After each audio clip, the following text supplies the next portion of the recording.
Woodrow Wilson was born on December 28, 1856, in Staunton, Virginia.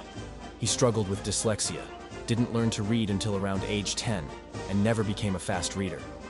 Despite those challenges, he went on to become the only U.S. president to earn a Ph.D. Wilson spent his childhood moving across the South. His father was a preacher for the Confederate Army during the Civil War. Growing up in that environment deeply influenced his early worldview. As president, Wilson reflected many of those early Southern attitudes. His cabinet members enforced segregation in federal offices, and Wilson allowed it a major setback for civil rights. Before entering politics, Wilson worked as a teacher and scholar, later becoming president of Princeton University and then governor of New Jersey, earning a reputation as a progressive reformer. In 1912, he was elected the 28th President of the United States, serving 2 terms from 1913 to 1921. His domestic program, New Freedom, aimed to reduce tariffs, reform banking, and strengthen antitrust laws to restore fair competition.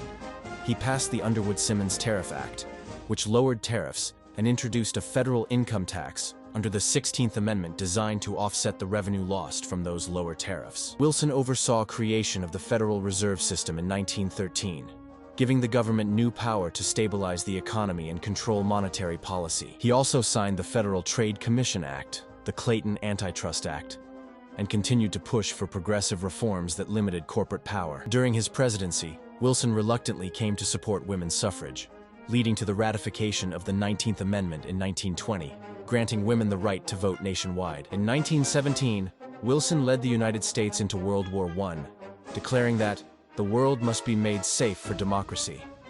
He had tried to keep America neutral, but German U-boat attacks and the Zimmermann telegram urging Mexico to join Germany finally pushed the U.S. to war. To support war efforts, Wilson signed the Selective Service Act of 1917, requiring men to register for the draft, mobilizing over 4 million Americans.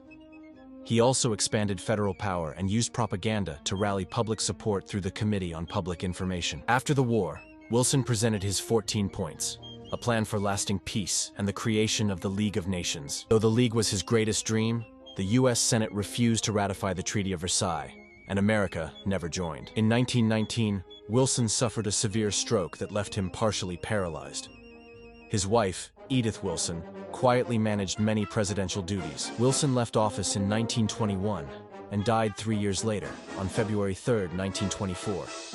His presidency left a complex legacy visionary in world peace and reform, yet deeply flawed in race and equality. Like and follow for more. Warren G. Harding is next.